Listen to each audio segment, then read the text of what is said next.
Right, ఇక ఢిల్లీలో జరుగుతున్న బీజేపీ జాతీయ సమావేశాలు జరుగుతున్నాయి. లైవ్ ద్వారా చూద్దాం.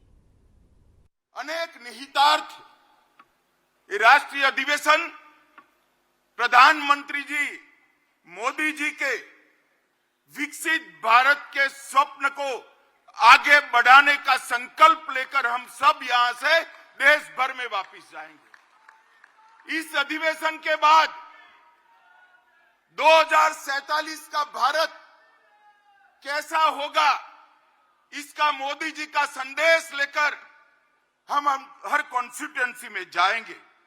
और कुछ ही दिनों में देश की जनता ये निर्णय करने वाली है कि आने वाले 5 साल इस देश के शासन की धुरा किस पार्टी के हाथ में होगी, किस व्यक्ति के हाथ में होगी. मगर पूरे देश में कहीं पर भी संशय नहीं है, प्रश्न चिन्ह नहीं है. देश ने तय किया है कि मोदी जी फिर से एक बार इस देश के प्रधानमंत्री बनेंगे.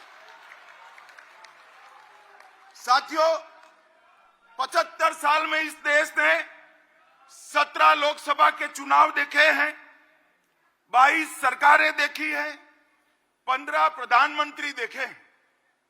देश ने जितनी भी सरकारें आई, अपने अपने समय में हर सरकार ने समयानुकूल विकास करने का प्रयास किया है. मगर आज मैं कोई कंफ्यूजन के बगैर कह सकता हूं कि समग्रता से विचार, हर क्षेत्र का विकास और हर व्यक्ति का विकास करने का काम केवल और केवल नरेंद्र मोदी जी के 10 साल में हुआ है. नरेंद्र मोदी जी के 10 साल के अंदर देश सुरक्षित हुआ, देश समृद्धि की ओर आगे बढ़ा. 60 करोड़ गरीब जो आजादी के 75 साल तक, 70 साल तक अपने आप को विकास की प्रक्रिया के बाहर मानते थे, उसको मालूम ही नहीं था कि देश आजाद हुआ, लोकतंत्र आया, मुझे क्या मिला, मेरा क्या हिस्सा. भाइयों और बहनों, 60 करोड़ गरीबों को घर देना, घर में गैस का सिलेंडर देना, पीने का पानी का कनेक्शन देना, बिजली पहुंचाना, शौचालय देना, 5 किलो अनाज गरीब को फ्री ऑफ कॉस्ट मुफ्त में देना और 5 लाख तक का स्वास्थ्य का उसका खर्चा भी सरकार ने उठाया.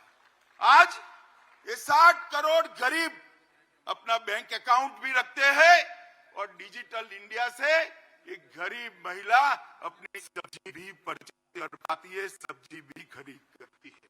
इन लोगों के जीवन में 70 साल तक जो सारी अभाव था, वो अभाव को एक ही 10 साल में समाप्त करने का काम हमारे प्रिय नेता नरेंद्र मोदी जी ने किया है.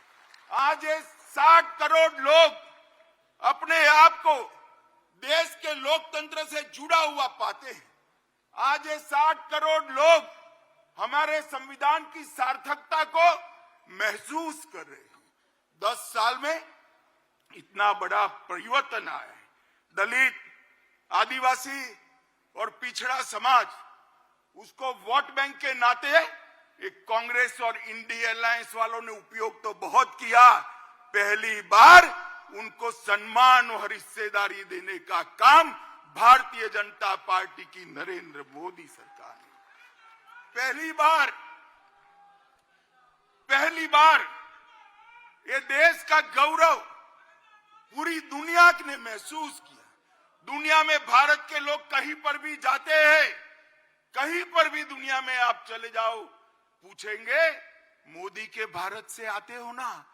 ये पहचान दुनिया में, विश्व में खड़ी करने का काम हमारे नेता नरेंद्र मोदी जी ने किया है.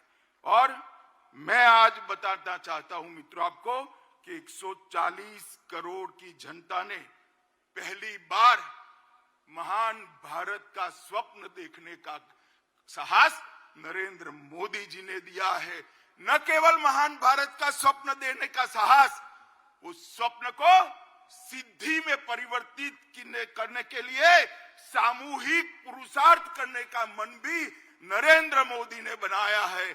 और पूरे देश के सामने एक लक्ष्य रखा कि 2047 में भारत पूर्ण विकसित भारत होगा, आत्मनिर्भर भारत होगा, गुलामियों की निशानियों से मुक्त भारत होगा।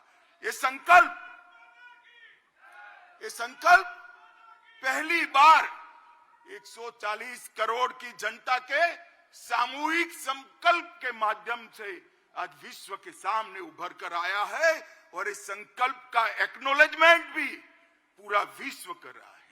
मित्रों, मोदी जी ने 10 साल के अंदर कई सिद्धियां प्राप्त की।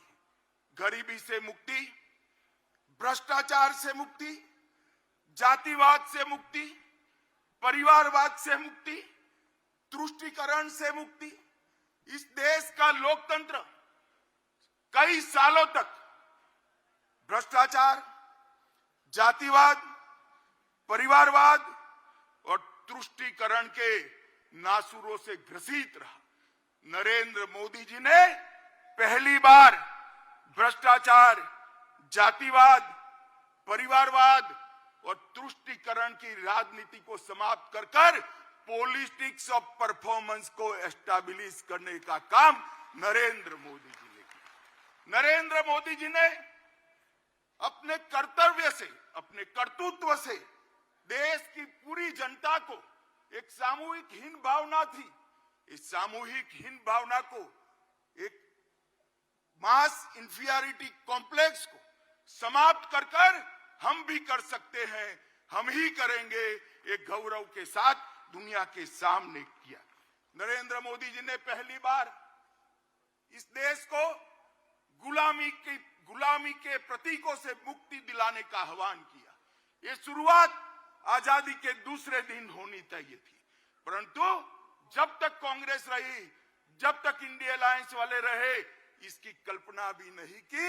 मोदी जी ने गुलामी के प्रतीकों से मुक्ति के लिए 15 अगस्त को लाल किले की प्राचीर से आह्वान किया और जनता ने पलक पावड़े बिछाकर इसका स्वागत किया और आज गुलामी के प्रतीकों से हम मुक्ति पा रहे हैं। उग्रवाद और आतंकवाद, नक्सलवाद इस देश को 4 दशक से परेशान करता है।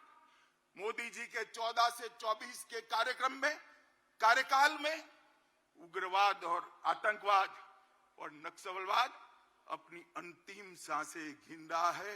मैं देश की जनता को कहना चाहता हूं, मोदी 3 में ये देश पूर्णतया आतंकवाद, उग्रवाद और नक्सलवाद से मुक्त होकर शांत और समृद्ध भारत बनने की दिशा में आगे बढ़े। भाई और बहनों, मोदी जी के शासन ने कई विरोधाभास खत्म कर दी। एक समग्रता से सोचने वाला नेतृत्व, एक नीति के आधार पर चलने वाला नेतृत्व, एक युग दृष्टा नेतृत्व किस तरह से काम करता है, इसकी मिसाल कायम की है। पूरे आजादी से कालखंड सरकारों की मीमांसा इसी तरह से होती है। इवी bulletin updates, keep watching BRK news.